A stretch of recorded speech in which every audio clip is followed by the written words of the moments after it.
Hello student, this is Pankaj Dhiman, faculty member of SBS Law College, Sri Ganganagar. We are studying environmental law and next question is discuss the various principle of environmental protection. तो environmental protection के लिए हमारी state हमारी judiciary कौन कौन से principal को adopt करती है, कौन से सिद्धांत अपनाती है, इनको आपने यहाँ पे पढ़ना है। तो देखिए बड़े सारे ऐसे प्रिंसिपल हैं जिनको रिसेंट पास्ट में हमारी जुडिशरी हमारी लेजिस्लेशन हमारी स्टेट ने इनको अडॉप्ट किया है, तो उनके बारे में हम सबसे पहले यहाँ पे पढ़ेंगे। सबसे पहला प्रिंसिपल जो कि हमारी जुडिशरी हमारी स्टेट फॉलो करती है और ये इंटरनेशनल लेवल के प्रिंसिपल हैं जिनको हम भी अपने देश में जो है यूज़ करते हैं। इन वेरियस प्रिंसिपल को हम डिस्कस करते हैं at the time of any environment degradation की बात अगर होती है तो। पब्लिक ट्रस्ट डॉक्ट्रिन, तो सबसे पहला जो हम इन्वायरमेंट प्रोटेक्शन से रिलेटेड जो प्रिंसिपल फॉलो करते हैं इंटरनेशनल लेवल का वो है पब्लिक ट्रस्ट डॉक्ट्रिन। तो इस डॉक्ट्रिन के अंडर क्या है, the public trust doctrine regarding the environmental protection was recognise in the ancient Roman empire. तो ये जो डॉक्ट्रिन था ना, ये आज का नहीं है। इन्वायरमेंट प्रोटेक्शन से रिलेटेड ये जो डॉक्ट्रिन था इसको रोमन एम्पायर ने सदियों पहले से जो रिकॉग्नाइज कर रखा है। The public trust principle of environment protection was based on the belief that the natural sources such as rivers, beaches, forests, and air are held as a trust by the government. Rivers, forests, beaches, and pure air should be held in the form of the trust by the government for the unconditional and free use of the common man. तो देखिए इस principal के under जो जितने भी हमारे natural sources हैं like reverse, beaches, forest, air, flora, फोना, ये एक ट्रस्ट की तरह है और गवर्नमेंट जो है इसकी ट्रस्टी है। गवर्नमेंट की ये ट्रस्टी है, इट मीन्स और इनका मैक्सिमम यूज़ जो है उसने किसके बेनिफिट करने के लिए करना है, ह्यूमन बीइंग की डेवलपमेंट के लिए इन जो है रिसोर्सेज का यूज़ करना है। तो एक ट्रस्ट की तरह जो है सारे नेचुरल रिसोर्सेज गवर्नमेंट के पास होते हैं। गवर्नमेंट के वो अपने नहीं हैं, उन्होंने इसका यूज़ जो है लोगों के बेनिफिट के लिए करना है। The government is the trustee of the trust and the general public is the beneficiary. तो इस ट्रस्ट के अंडर गवर्नमेंट ट्रस्टी है और जनरल पब्लिक जो है वो बेनिफिशरी है। Our emotional concern about the environment related to the public trust principle, हमारे इमोशंस भी है जो है कहीं ना कहीं इस पब्लिक ट्रस्ट प्रिंसिपल से जुड़े हुए हैं। According to the Roman laws, these natural sources are held by the individual or by the common man as a common property। तो ये जितने भी नेचुरल सोर्सेज होते हैं ये हर कोई व्यक्ति और कॉमन मैन जो है इस सभी की ये कॉमन प्रॉपर्टी होती है। According to the English common law, the emperor is the owner of these natural sources but their ownership is vested in the nature. तो according to the common English law जो राजा होता है natural resources का मालिक होता है, लेकिन उसकी जो ऑनरशिप जो होती है वो नेचर में बेस्ट होती है, प्रकृति में बेस्ट होती है। No one should be allowed to use this resources for the personal entertainment, कोई भी जो है इन रिसोर्सेज को अपने पर्सनल एंटरटेनमेंट के लिए इंजॉय नहीं कर सकता, सच एज बोटिंग और फिशिंग। तो इसको जो है मॉडर्न ट्रस्ट थ्योरी जो है यहाँ पे माना गया है। देखिए association for the environment protection versus state of Kerala का केस है। It was held by the Supreme court the principle of public trust was developed by the Roman rulers. तो हमारी सुप्रीम कोर्ट ने भी यही माना है कि ये जो public principle of public trust जो है पब्लिक ट्रस्ट डॉक्ट्रिन जो है ये रोमन रूलर ने डेवलप किया था। It was also said by the Supreme Court that the air, sea, water, forest are some common property which are very important for the human nature। जो हमारी जो water है, एयर है, land है, flora and fauna है, vegetation है, ये सारा जो है ये एक कॉमन प्रॉपर्टी है और ये ह्यूमन लाइफ के लिए बहुत इंपॉर्टेंट है।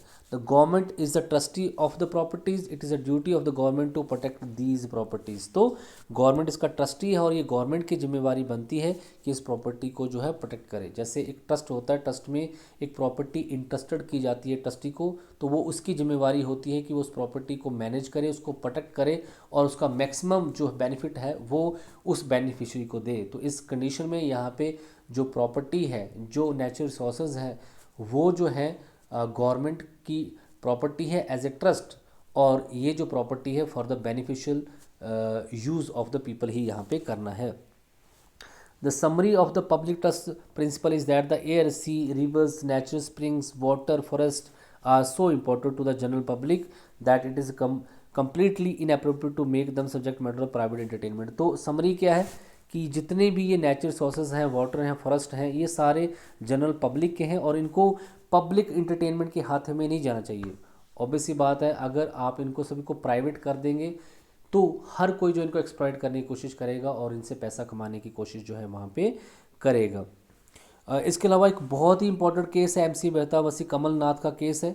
ये बहुत इंपॉर्टेंट केस है। इस केस के जो ये हिमाचल प्रदेश का केस है। ब्यास नदी के किनारे जो है मनाली के पास जो है एक होटल जहाँ पे बनाने की तैयारी थी, होटल का नाम, और उस टाइम पे फॉर्मर प्राइम इन्वायरमेंट मिनिस्टर भी कमलनाथ थे और उसी की वही जो है वहाँ पे एक होटल बना रहे थे। और hotel private limited, span motor private limited का ये जो उसका होटल था। तो इससे रिलेटेड जो है एक बहुत ही इंपॉर्टेंट जजमेंट जो दी थी, हम सीधे प्रिंसिपल यहाँ पे देखेंगे क्या क्या प्रिंसिपल यहाँ पे अडॉप्ट हुए थे। तो सुप्रीम कोर्ट ने यहाँ पे क्या बोला था, public trust principle discuss in the judgment is the part of the Indian jurisprudence in India. तो ये जो पब्लिक ट्रस्ट प्रिंसिपल है ना, इसको जजमेंट में डिस्कस किया गया और इसको इंडियन जूरिस्प्रूडेंस का, विधि शास्त्र का, इंडियन लॉ का पार्ट माना गया। इसमें एक्चुअली जो एक होटल बनाने के लिए कमलनाथ जी जो हमारे इन्वायरमेंट मिनिस्टर थे उस टाइम, उन्होंने एक होटल बनाना था। तो जो स्ट्रीम की ब्यास नदी का जो एरिया था उसको सारा उन्होंने पहले जो है उसको कैप्चर किया और वहाँ पे नदी के प्रवाह को रोकने की भी कोशिश की ताकि फ्लड के टाइम पे जो पानी सारा जो है वो होटल में ना आ सके। तो इससे रिलेटेड एमसी मेहता ने सुप्रीम कोर्ट में पब्लिक इंटरेस्ट लिटिगेशन लगाई और यहाँ पे सुप्रीम कोर्ट ने हेड हिस्टोरिकल जजमेंट दी। तो क्योंकि ये जो हमारी पब्लिक प्रॉपर्टी है, ये जो हमारी रिवर्स हैं, जो हमारी लैंड है, ये पब्लिक प्रॉपर्टी है। आप इसको प्राइवेट हाथों में नहीं दे सकते और ना ही आप इसका मिस यूटिलाइजेशन कर सकते हैं। ये प्रॉपर्टी लोगों की है, उनके बेनिफिट के लिए यूज़ होगी। The lease granted to the Span Motel Private Limited is hereby cancel. और जो लीज इस ज़मीन का इस होटल को दिया गया था वो सारा कैंसिल कर दिया गया। जो इसके जो मालिक थे वो कमलनाथ, जो हमारी यूनियन मिनिस्टर थे उस time. Government of the Himachal Pradesh to restore the land to its original natural form. और गवर्नमेंट ऑफ हिमाचल प्रदेश को वो land as it is form में वापस की गई। The cost of restoring the environment and ecology of this area will be borne by the Span Hotel. और इस area में जो परिस्थिति तंत्र जो है इस स्पैम होटल ने ख़राब किया था, इसका सारा खर्चा भी उसी होटल को पे करने के लिए बोला गया। The cost of bringing the status quo by the removing the construction done by the motel on the base rivers will be borne by the motel. और जो यहाँ पे पहली वाली सिचुएशन को लाने के लिए जो खर्चा वहाँ पे हुआ, क्योंकि उन्होंने पूरी नदी की प्रवाह को मोड़ दिया था, जो कंस्ट्रक्शन वहाँ पे वर्क किया गया था उसको स्टेटस को फिर से वैसा करने के लिए जो खर्चा आएगा वो भी मोटेल होटल ही पे करेगा, प्राइवेट लिमिटेड ही पे करेगा। Motel management should give reason why he should not be prosecuted for this. और उनको ये रीज़न देना होगा कि क्यों ना उन पर एक क्रिमिनल केस भी इसके रिगार्डिंग चलाया जाए। तो इन होल यही बोला जा सकता है कि जो पब्लिक ट्रस्ट जो प्रिंसिपल है ये इंडिया के लॉ में क्लियरली दिखता है, इंडिया के जूरिस्प्रूडेंस में क्लियरली दिखता है। और अगर कोई पब्लिक प्रॉपर्टी को जो है उसका जो है प्राइवेट यूज़ करने की कोशिश करेगा, फर्दर जो है प्रॉफिट बनाने के लिए करेगा, तो वहाँ पे जो है उस चीज़ को ख़त्म किया जाएगा, कैंसिल किया जाएगा। यही हमारे इस केस में भी बोला गया। तो ये पहला प्रिंसिपल है जो कि इंडियन जुडिशरी में, इंडियन लॉ में जो है झलकता है, जो कि इंटरनेशनल कॉन्फ्रेंस की देन है। सेकंड है प्रीकॉशनरी प्रिंसिपल। प्रीकॉशनरी प्रिंसिपल क्या है कि आपको वेट नहीं करना है कि कब इन्वायरमेंट पोल्यूशन की वजह से जो है कोई डिज़ास्टर हो जाता है, उससे पहले ही आपको प्रिकॉशन जो है यहाँ पे बरतने हैं। ये प्रिंसिपल हमें फॉलो करना है। The precautionary principle related to the environment protection in India was propounded by the Justice M. Jagannath Rao of the Supreme Court in the case of Andhra Pradesh Pollution Council versus Professor M.B. Naidu AR 1919 का case. इस case में जो है इस principal को जो follow किया गया। Changes in the basic approach of the environment protection were initially reflected between the 1972 to 1982। तो देखिए कितनी सारी चेंजेस जो है 1972 टू 1982 आई थी। हमारे इंडिया में इन्वायरमेंट प्रोटेक्शन एक्ट पास हुआ था और इंटरनेशनल लेवल पे स्टॉकहोम कॉन्फ्रेंस हुई थी। This theory was based on the law of ability to absorb the earlier view of the environment protection. तो जो अर्लियर व्यू है हमारा इन्वायरमेंट प्रोटेक्शन से रिलेटेड, उसको वहाँ पे लाना है। This rule appeared from the principle number 6 of the Stockholm declaration. Principle number 6 Stockholm declaration में भी ये बात जो है क्लियरली वहाँ पे मेंशन की गई है. Under the provision law of ability to assimilate, it was envisaged that the science would provide a policy maker with the necessary information that could be adopted to enhance the environment ability to protect itself from the effect of the pollution and protect the environment from the effects of the pollution. It was envisaged that when the threat of the environment dangerous uh, would arise, the necessary technical expertise would be available and sufficient time would be available to prevent the environment damage. तो यहाँ पे ये बोला गया कि जब भी कोई इन्वायरमेंट डैमेज हो या उसका थ्रेट आए तो उसकी जो टेक्निकल एक्सपर्टीज़ है वो पहले से ही वहाँ पे होनी चाहिए, उनका यूज़ पहले से ही किया जाना चाहिए ताकि जो है वहाँ पे इन्वायरमेंट डैमेज को प्रोटेक्ट वहाँ पे किया जा सके. तो इससे रिलेटेड प्रोविज़न है. और दूसरा यहाँ पे the precautionary principle involve the foreseeing environmental damage and taking measures to avoid this damage or choose activities with minimal environment damage. The precautionary principle is based on the scientific uncertainty. Environment protection it should not only aim at protecting health, property and economic interest, but environmental protection should also aim at protecting the environment. Precaution duties should focus not only to actual danger but also on the जो damage पहले हो सकता है उसके बारे में. तो सिर्फ इन्वायरमेंट प्रोटेक्शन जो है इसका एम ये नहीं है कि हेल्थ, प्रॉपर्टी और इकोनॉमिक इंटरेस्ट को सेव किया जाए. इसका एम ये भी है कि इन्वायरमेंट में जो है प्रिकॉशनरी ड्यूटी भी है, मतलब एक्चुअल डैमेज होने से पहले ही उसको रोकने की कोशिश वहाँ पे करनी है. ये सारी चीज़ें यहाँ पे बोली गई हैं. The precautionary principle suggests that where there is an obvious or serious irreversible risk from the change in the status quo, it would be appropriate to place a burden of proof on the person proposing an activity to prove that the activity possesses a potential for the environment hazard and potentially harmful shall be carried out by the adopting control measures that will neutralize the minimum and impacted hazardous of the economic damage. तो यहाँ पे यही बोला गया है कि अगर कोई ऐसा रिस्क वहाँ पे दिखता है कि कोई वहाँ पे इन्वायरमेंट डैमेज जो हो सकता है तो उसी पर्सन को ये बर्डन ऑफ प्रूफ दिया जाएगा, उसी को ये प्रूव करना है कि जो एक्टिविटी आप कर रहे हैं वो इन्वायरमेंट के लिए हज़ार्ड नहीं है, ऐसी कोई परेशानी वहाँ पे नहीं होगी और वो सारे मेजर जो हैं उस जो डैमेज को कम करने के लिए वो उठा रहा है. और अगर वहाँ पे कोई नुकसान होता है या स्टेटस को में चेंजेस आती है तो फिर उसका ही जहाँ पे जवाबदेही यहाँ पे बनेगी. तो इम्पॉर्टेंट क्या है कि प्रिकॉशनरी प्रिंसिपल में आपको वेट नहीं करना है कि कोई नेचुरल कैलामिटी या फिर पोल्यूशन से रिलेटेड कोई डैमेज हो जाए, आपने उसको पहले ही प्रोटेक्ट करने की कोशिश करना है.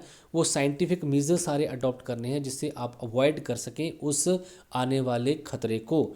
Justice Kuldeep Singh citizen welfare forum union of India AIR 1996 supreme court ने प्रिकॉशनरी प्रिंसिपल को इंटरप्रेट किया था. The state government and statutory authority should be forward about the environment degradation under the environment measures and try to prevent them and remove their causes. तो state government और statutory authority को जो है environment degradation से related जो है environment measures adopt किए जाने चाहिए और इनको पहले ही रिमूव करने की कोशिश जो है की जानी चाहिए.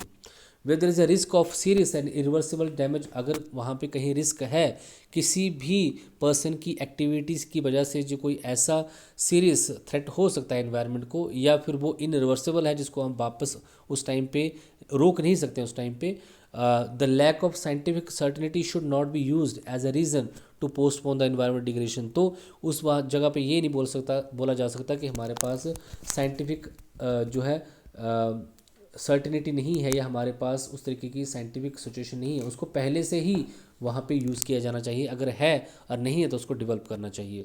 The burden of proving that the activity undertaken by him or his work are the beneficial to the environment shall be on the person who person setting up the industry to the person responsible for the development. और तीसरी important बात यहाँ पे यही बोली गई है कि अगर कोई पर्सन ये बोलता है कि जो उसकी एक्टिविटी है वो इन्वायरमेंट के लिए जो है हार्मफुल नहीं है तो फिर बर्डन ऑफ प्रूफ उसी पे होगा, उसी को प्रूव करना है जो इंडस्ट्री वहाँ पे लगा रहा है और उसी को उसके लिए रिस्पॉन्सिबल बनाया जाएगा. तो हमें प्रीकॉशनरी मेजर जहाँ पे अडॉप्ट करने हैं. एक और केस आपके पास M. Stalin and Aurus chairman of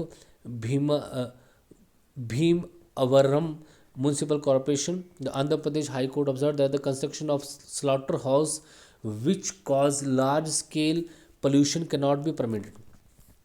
तो हाई कोर्ट ने ये ऑब्ज़र्व किया कि एक स्लॉटर हाउस जो होते हैं जहाँ पे जो है मीट जानवरों को काटा जाता है फॉर द मीट इंडस्ट्री के लिए, मीट बेचने के लिए, तो उनकी कंस्ट्रक्शन जो है उसको वहाँ पे हाई कोर्ट ने पहले ही वहाँ पे परमिट नहीं किया। द कोर्ट का रीज़न क्या था? The court was the opinion that the prevention is better than care. तो इलाज से परहेज़ अच्छा, आप इस चीज़ का वेट करेंगे कि किसी चीज़ से वहाँ पे जो है स्लॉटर हाउस बन जाए और वहाँ पे पोल्यूशन हो, इससे पहले ही अगर वहाँ पे स्लॉटर हाउस ही ना बनाया जाए, उसको कंस्ट्रक्ट ना किया जाए, तो वहाँ पे कोई भी बीमारी ही नहीं होगी। Therefore the slaughter house whose trade is likely to cause the pollution on the great scale, following the precautionary principle, the construction of such large scale functional abattoirs cannot be permitted। तो precautionary principal को ध्यान में रखते हुए जो ये slaughter house है उनको कंस्ट्रक्ट करने की जो परमिशन वहाँ पे नहीं दी जा सकती है। तो ये सेकंड प्रिंसिपल है। अब आपके पास थर्ड प्रिंसिपल है, principle of polluter pays. In the second half of the 20th century, new theories related to the environment pollution were recognized। कुछ और थ्योरी यहाँ पे अपनाई गई, कुछ और जो है प्रिंसिपल जो है डिफरेंट डिफरेंट स्टेट ने, कंट्री से, वहाँ के जुडिशरी ने अडॉप्ट किए related to the environment pollution. और उसमें से एक और इम्पोर्टेंट था पोल्यूटर पेस। पोल्यूटर पेस में क्या है कि जिस पर्सन ने वहाँ पे कोई ऐसी इन्वायरमेंटल एक्टिविटी की है, कुछ ऐसा वहाँ पे किया है जिससे इन्वायरमेंट डिग्रेड हुआ है, या फिर उसकी एक्टिविटी से जो है किसी पर्सन को नुकसान हुआ है। मान लीजिए कोई पर्सन जो केमिकल इंडस्ट्री चला रहा था और वहाँ पे केमिकल का जो है वहाँ पे लीकेज हो जाता है, उसके वजह से लोग मारे जाते हैं, तो वो उसी पर्सन की जिम्मेवारी रहेगी उनको कॉम्पनसेट करने की। तो पोल्यूटर जो होगा उसी को पे करना पड़ेगा, ये यहाँ पे बता रखा है। तो स्टॉकहोम कॉन्फ्रेंस 1972 भी इसके बारे में बोलती है। इसका जो प्रिंसिपल नंबर 4 है वो भी इसके बारे में बोलता है, explaining the polluter pays principle. तो स्टॉकहोम का जो प्रिंसिपल 4 है वो पोल्यूटर पे की बात करता है। It has been said that the person, industry और body should be paid for the expenses incurred in measure to reach the acceptable state of environment pollution which is responsible for the environment pollution in question. It will be cost to take necessary measures to bring the environment pollution and to an acceptable level. It will have to paid to the industry due to which the environmental pollution in question is likely. In Earth Summit Rio de Janeiro, the capital Brazil, it was expected from the participant country to develop law relating to the responsibility related to the environment pollution। तो चाहे Rio de Janeiro में हुआ Rio summit था, अर्थ summit था, या फिर Stockholm conference में जो है जो प्रिंसिपल अडॉप्ट किए थे, सभी में जो है पोल्यूटर पे का प्रिंसिपल यहाँ पे लाया गया था। Under this, it has been said that the operators of harmful enterprises should bear the cost of measures to be adopted to prevent the environment pollution dangerous for the human life। तो यहाँ पे ये बोला गया कि अगर जो कोई हार्मफुल इंटरप्राइजेस चला रहा है जहाँ पे पोल्यूशन ज़्यादा हो रहा है, तो उसको उसकी कॉस्ट भी, और इन्वायरमेंट पोल्यूशन को जो है जो कॉस्ट है, जो नुकसान जो इन्वायरमेंट को उसको पे करने की जिम्मेवारी भी उसकी ही होगी। वहाँ पे अगर कोई एक्सीडेंट होता है तब भी उसकी ही जिम्मेवारी वहाँ पे होगी। Based on the recommendation made in this conference, the polluter pay principle has been given a place in the jurisprudence in the most of developed country. तो जितनी भी डेवलप कंट्री है वहाँ पे पोल्यूटर पे का जो प्रिंसिपल है इसको अपने जूरिस्प्रूडेंस में, विधि शास्त्र में यहाँ पे यूज़ कर लिया गया है। फोर्थ आपके पास principle doctrine of sustainable development. तो सस्टेनेबल डेवलपमेंट क्या है कि आपको जो है इस तरीके से डेवलपमेंट करनी है कि आप जो है नेचुरल रिसोर्सेज का यूज़ भी करें, लेकिन उनको इस तरीके से यूज़ करें कि आप अपनी अपकमिंग जनरेशन को, फ्यूचर जनरेशन को भी कुछ छोड़ के जाएं। इस तरीके से आपको जो है अपने नेचुरल रिसोर्सेज का यूज़ करना है। जो हमारे पास रीन्यूएबल एनर्जी है, जिसको हम रीन्यू कर सकते हैं, फिर से क्रिएट कर सकते हैं, उसका ज़्यादा यूज़ करना है। और जो नॉन रीन्यूएबल एनर्जी है, जिसको हम फिर से क्रिएट नहीं कर सकते, जैसे हमारे पास वाटर है, या हमारे पास पेट्रोल है, कोल है, ये सारी चीज़ें जो है नॉन रिन्यूएबल एनर्जी में, इनका जो है कम से कम हमें यूज़ करना है। Nature has given us the clean environment, we have polluted it because of our entertainment and consumption tendency. Environmental pollution has become the inevitable since in the beginning of the industrialization in the 20th century। तो environment pollution जो है अब जो है inevitable हो चुका है, क्योंकि इंडस्ट्रीज़ की बिगिनिंग के साथ ऐसा हुआ।